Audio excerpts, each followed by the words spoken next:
It's no easy task to follow this amazing panel. They're outstanding, so we'll give it our best shot. I'd like to also talk about the same issue, but from the flip side of the coin. You've heard about violators of religious freedom in the Middle East and how we continue to support their military adventures. I'd like to take a moment to focus on some success stories of religious freedom in the Middle East and the opportunities we can take to bolster these governments and these societies. That society I'm talking about, the country I'm talking about, is Lebanon. But more importantly, the enormous threat that they face currently, the existential threat to the Christian community in Lebanon, but also the Christian community in the greater Middle East, and how the U.S. can use its foreign policy as an instrument, particularly by military assistance and humanitarian assistance, to reverse this trend and preserve religious freedom in Lebanon and in the Middle East. Lebanon, as you probably know, is the last free bastion of Christianity in the Middle East. It has the highest per capita rate of Christians, at about 35 to 40% Christians, which is a very unique thing in the Middle East. A century ago, 20% of the entire population of the Middle East was Christian. Today, it's only 2%. Contrast that with Lebanon's 40%. But unless we act with intention and fast, that will quickly decline. Not only do they have the highest per capita rate of Christians in any country in the Middle East, but also they have a seat at the table. They have a position of power. The president is always a Maronite Catholic Christian. But today they face a tremendous challenge, an existential challenge. For about 2 years now, they've been in quick decline, teetering on failed state status, disaster. This problem is threefold, has three facets. First, of course, it's the financial crisis that we all see in the headlines of the news.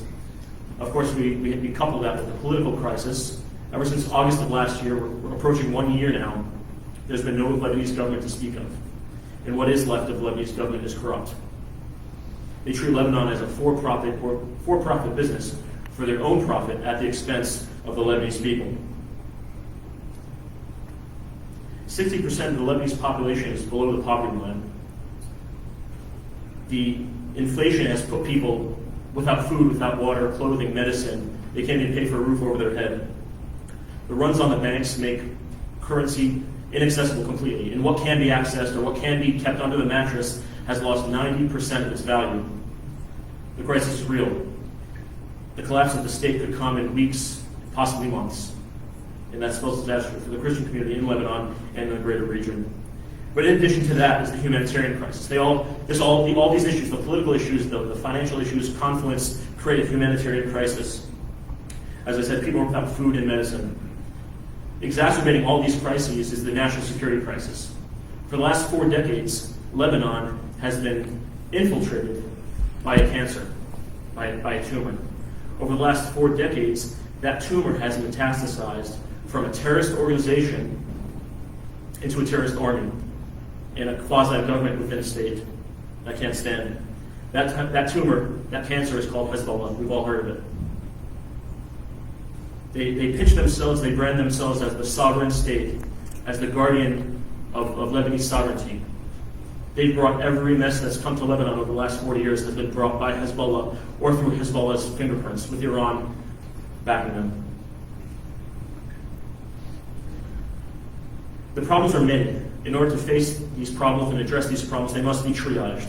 First and foremost, the humanitarian crisis. As I said, it comes with food, water, below the poverty line. But in addition to that, the United States must come to the Lebanese aid by supporting Lebanese institutions, civil society institutions outside of the government.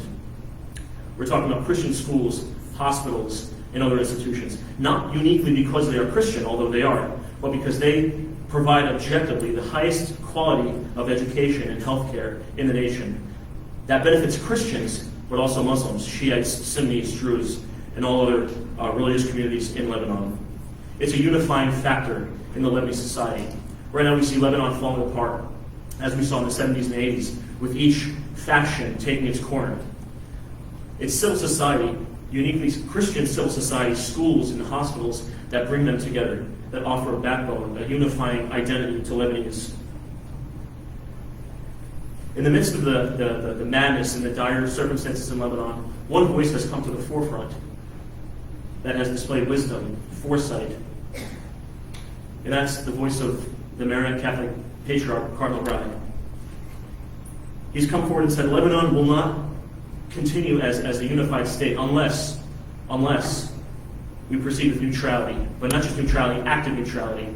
We will look out for Lebanese interests and none other, not Iranian, not Saudi, certainly not Turkish. In recent days, we see a burgeoning threat also in Lebanon. The Patriarch has proposed a UN conference spearheaded by the United States and France, who have unique interests, both the United States and France, in Lebanon. France has a long history in Lebanon.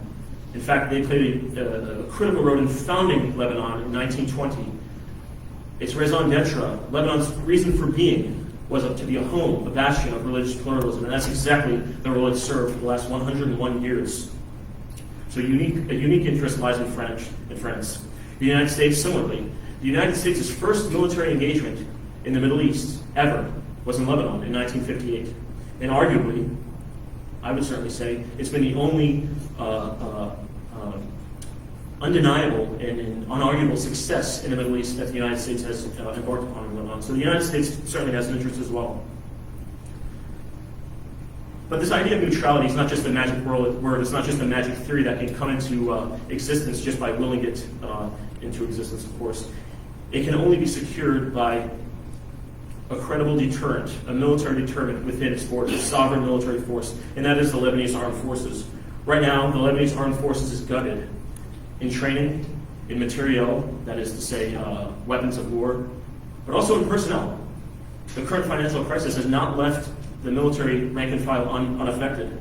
They can't pay their wages, they can't live. If you have soldiers who can't live, forget their families, but even pay for themselves, you have no army, and that's the case today. The only way the Lebanese Armed Forces can become a credible deterrent force within Lebanon to displace and replace Hezbollah is by providing assistance from the West, the very subject we're talking about today. Let's not forget the variables, Iran, China, and even Turkey. They are more than happy and eager and ready tomorrow to come to Lebanese aid, both in terms of humanitarianism as well as the political issues, financial issues. But the question the United States needs to ask itself is, do we want that to happen? The Lebanese don't want that to happen, but when you're hungry, what other option do you have? The Chinese are more than ready to come in with Iran. This is what the United States needs to keep in mind. It's a tug of war in Lebanon. It's a small state, as Bashir Gemayel said some 40 years ago. It's a small state. It's easily swallowed, but it's impossible to digest. And that's what the United States needs to realize. Lebanon is not a lost cause, but we can't lose sight of the problems there and our role, our critical role that we can play in serving the Lebanese state. So once again, triage. First and foremost, humanitarianism.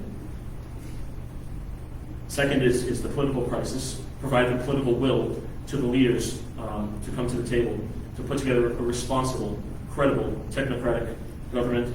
And finally, the national security question. Hezbollah must be displaced and replaced for Lebanon to continue as the final and continuing bastion of Christianity in the Middle East. Thank you.